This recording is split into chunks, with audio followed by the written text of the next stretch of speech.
Abu Said al-Xudriy radhiyallohu anhudan bu ulug' sahoba aytadi, biz Masih Dajjal haqida gaplashib o'tirgan edik.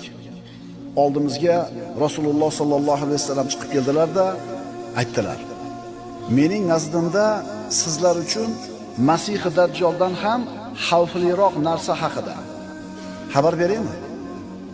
Ya'ni bir narsani xabarini beraymi-ki, Masih Dajjaldan ko'ra sizlarga xavfliroq." Biz ha dedik deydi bu sahoba. Shunda Rasululloh aytdilar: "Yashirin shirk.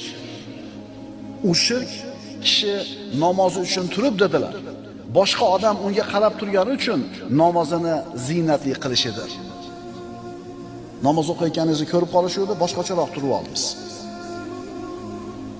Odamlar ko'zi tushgan paytda namozini chiroyliroq qilishlikka, zinatliroq qilishga harakat qilish, birodarlar, maxfiy shirk deyiladi.